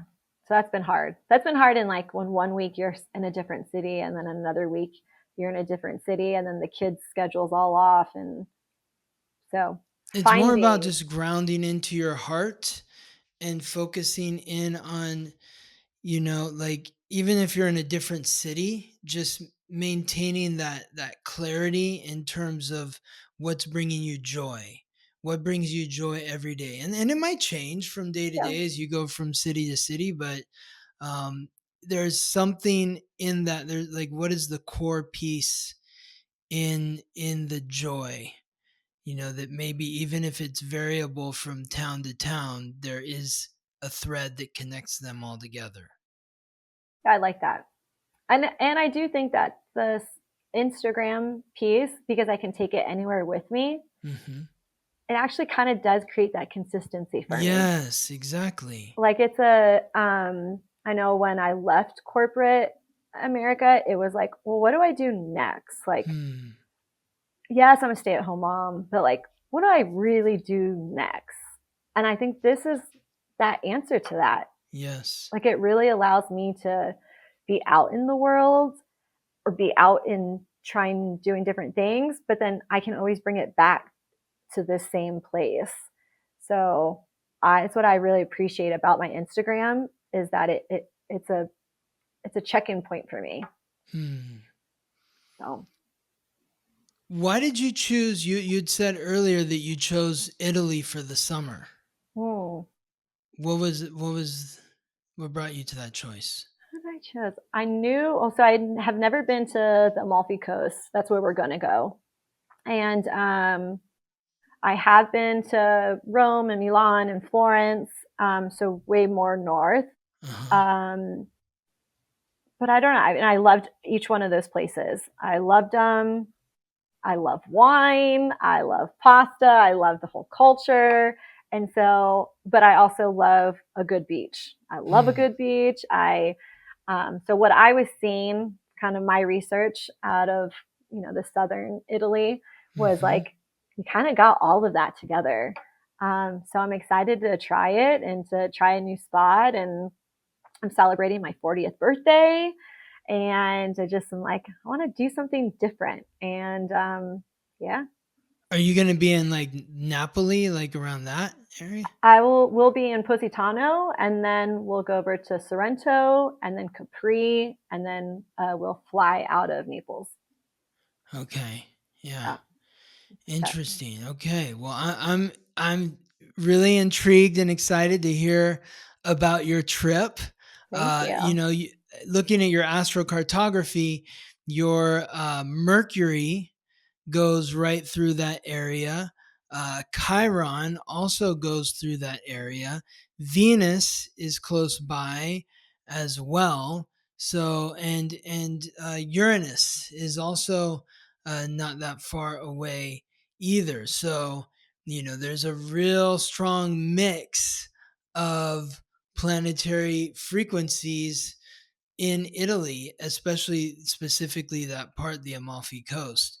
So, it's like the stimulation of your mind, reflecting on the past, maybe insecurities coming up that need to be addressed, something unexpected in relationships potentially that may stimulate those insecurities, all for the point of greater healing, so that you can be, your Chiron is it's where is your Chiron here? It is, yeah, it's in the sixth house in Gemini. So it's about having greater confidence in your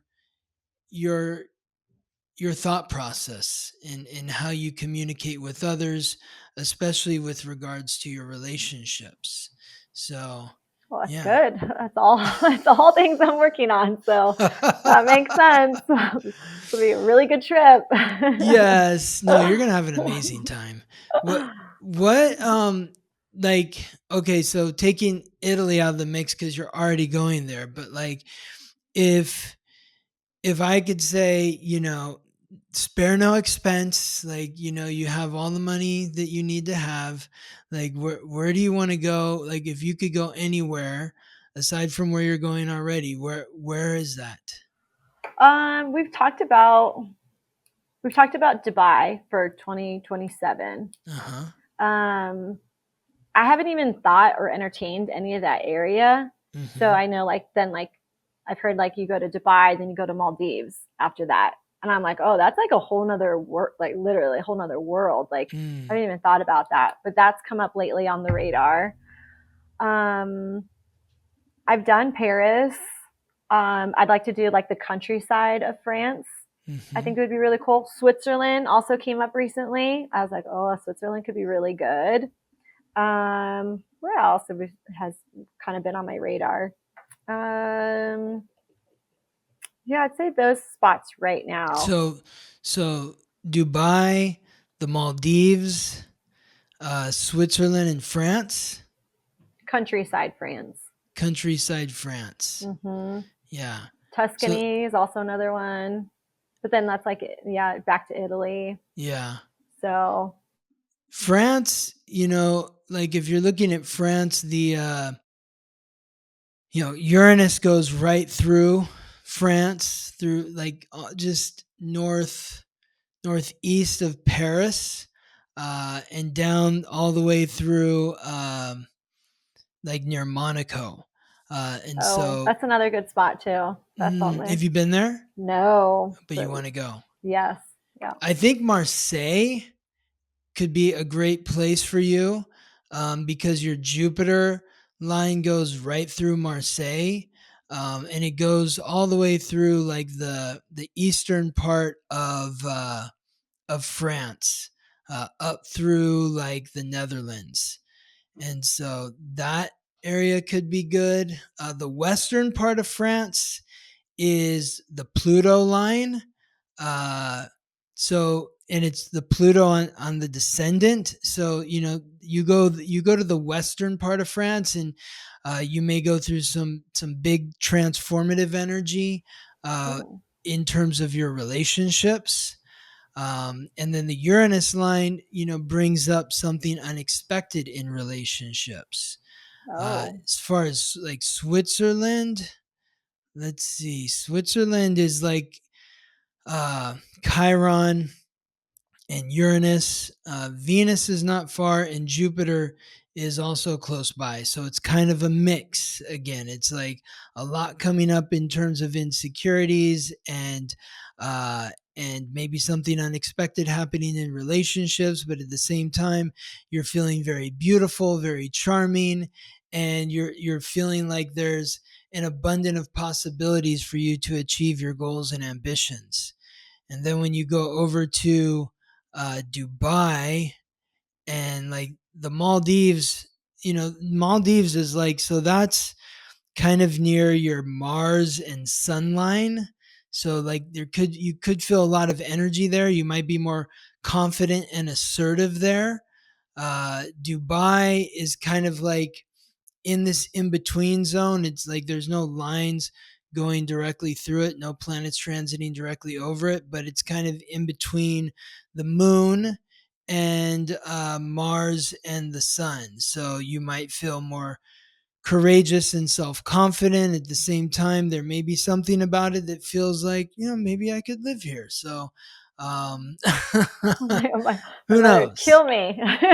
What's that? I said my mother would kill me. She's like, you're not taking my grandkids that far. Yeah, exactly. Exactly. Maybe, later in life or Yeah, something, that's true. That's Yeah. true. You have a nice apartment or something in Dubai that you go and visit. So, That's true. Never say never, right? yeah. Like, who knows what the world, what the journey will bring.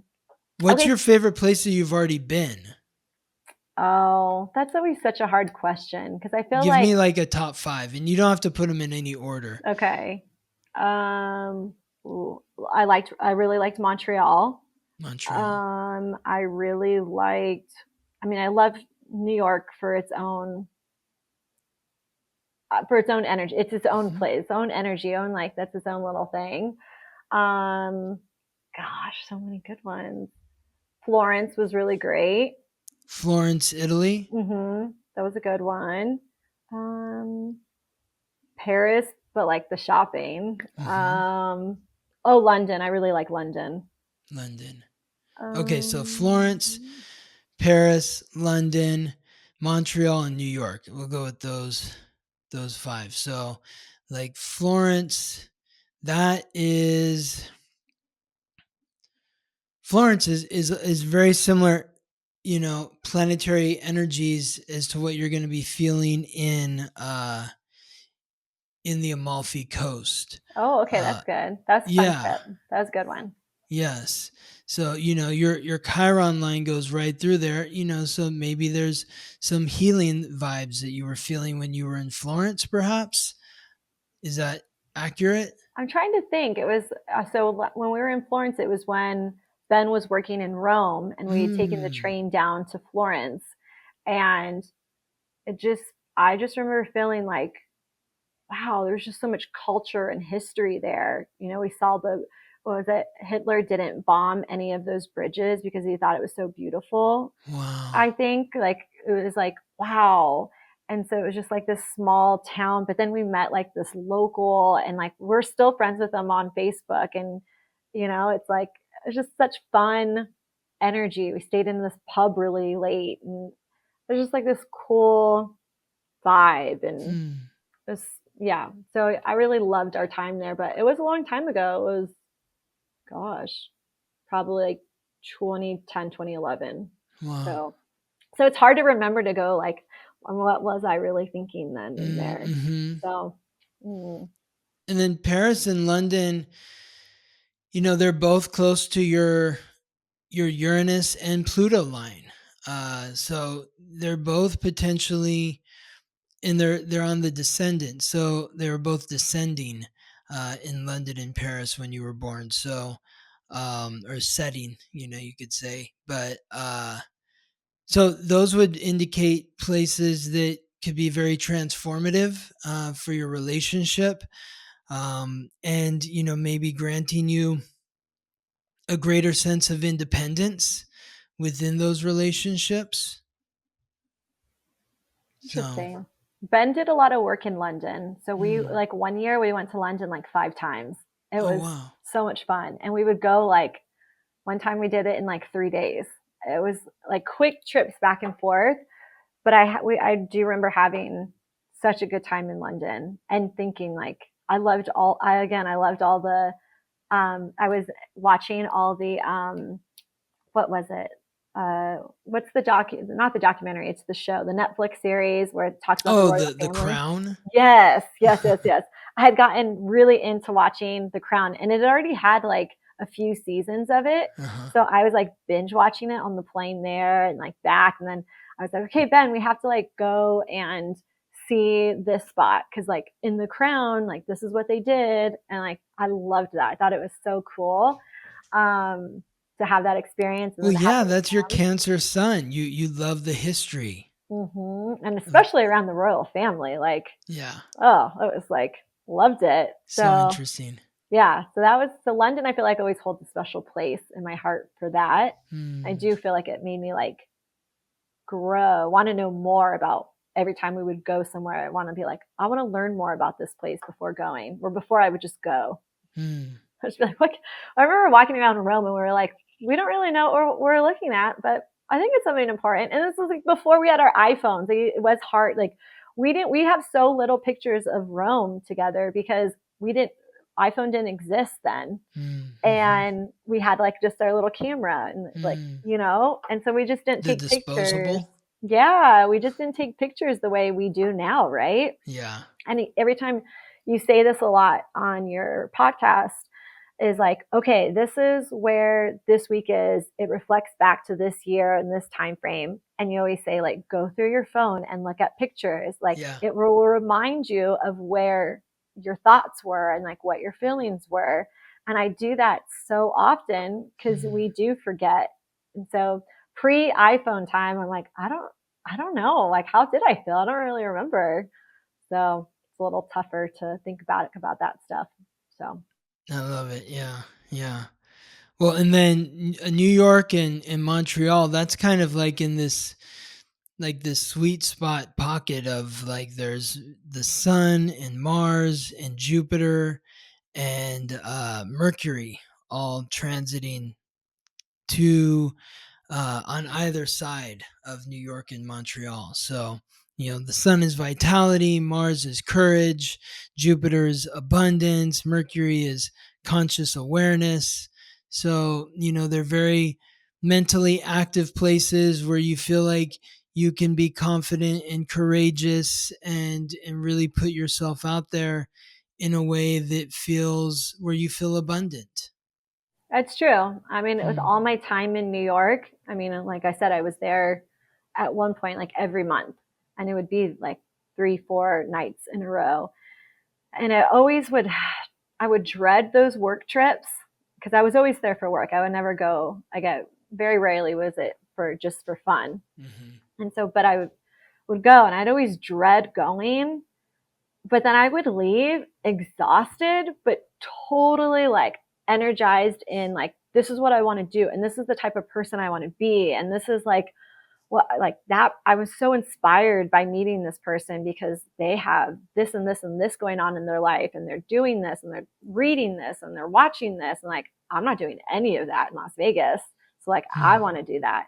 So, I would always like be so inspired by the people that I would come across or different parts of the city that I would see. So, that's nice to know that. Hmm. Amazing. I love that. I will say, Scott, that sometimes when you talk about like this is transformative or this is going to change your relationship in certain places, I get a little nervous.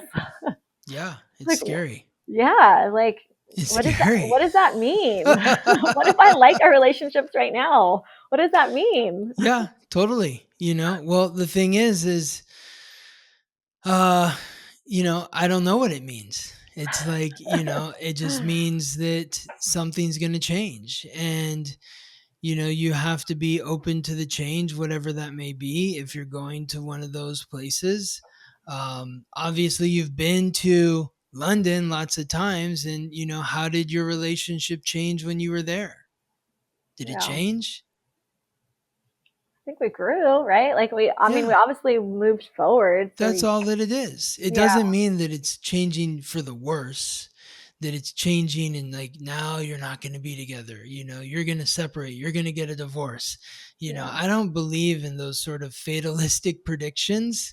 yeah, I like to share what the energy is so that you can work with it in a mindful way that from a place of love in respect for you and your husband, so that it's like, okay, we're gonna go on this adventure, but just remember, like through it all, like I'm with you, yeah, and we're gonna go through this change, but we're going to change together.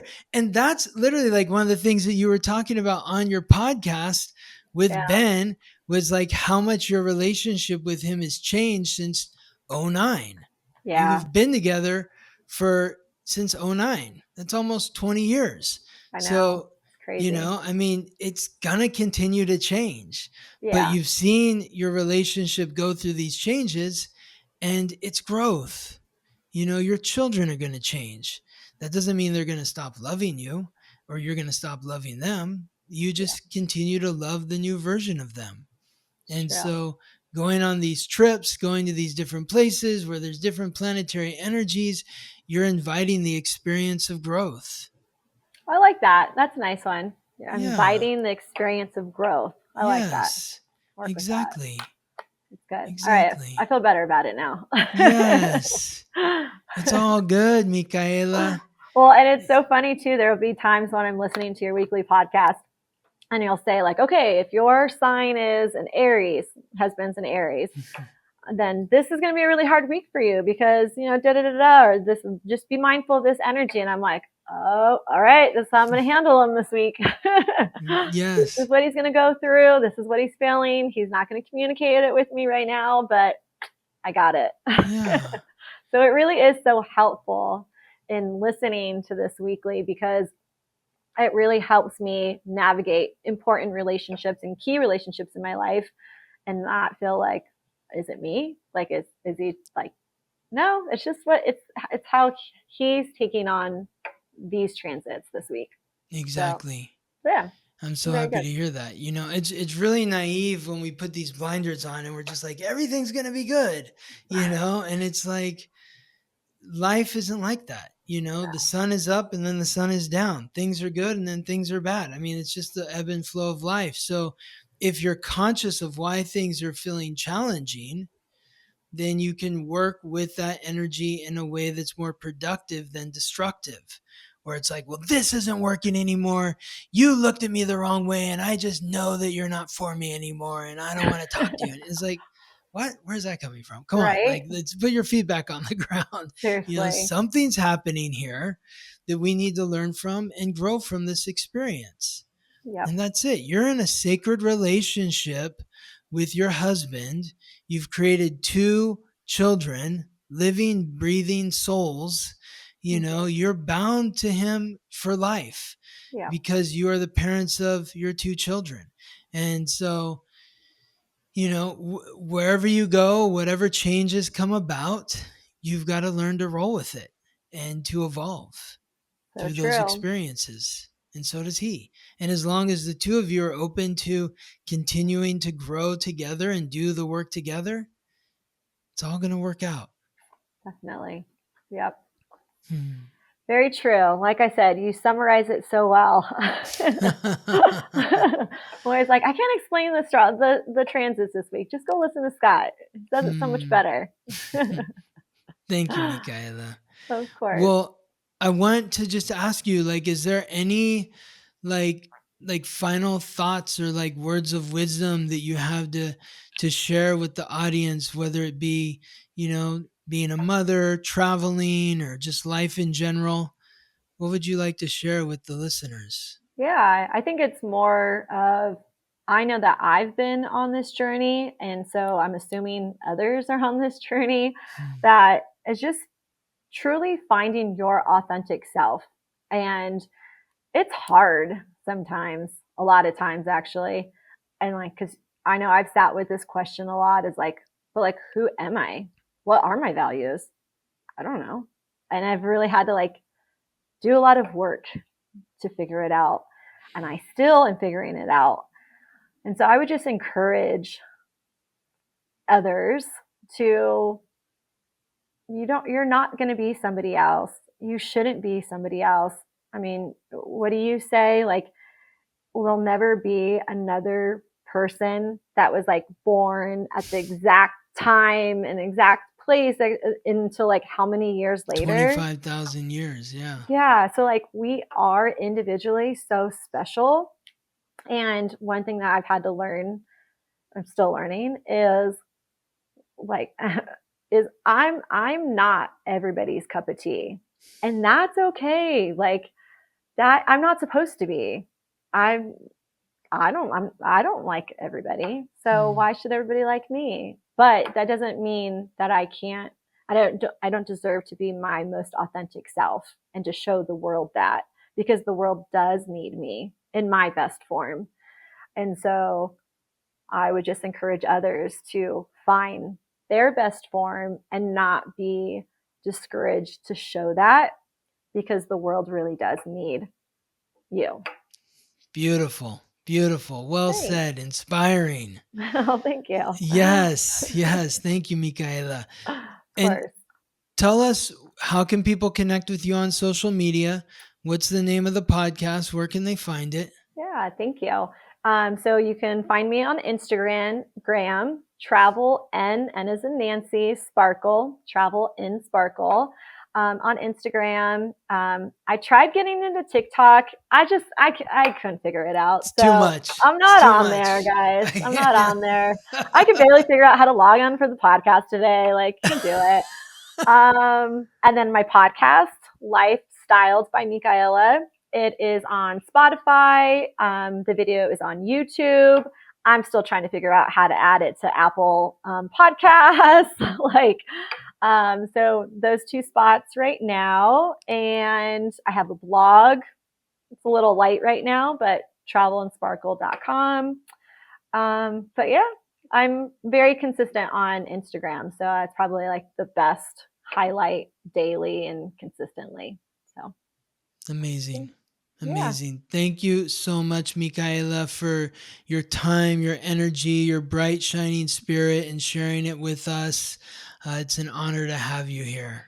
I am so honored to be here. Like I said, when I got a message from you to be asking to be on, I was like over the moon. Like I just appreciate everything that you put out into the universe, and it has helped me so much, continues to help me. So thank you for wanting me to even come on and thinking and considering me. So thank you, thank you, thank you. You're welcome. Thank you for listening to the Weekly Transit.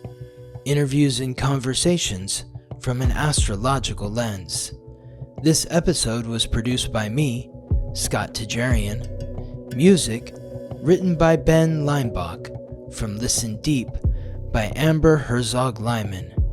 If you're interested in being a guest on the Weekly Transit, you can email me at scott@theweeklytransit.com. Wishing you all the best as you ride the planetary waves.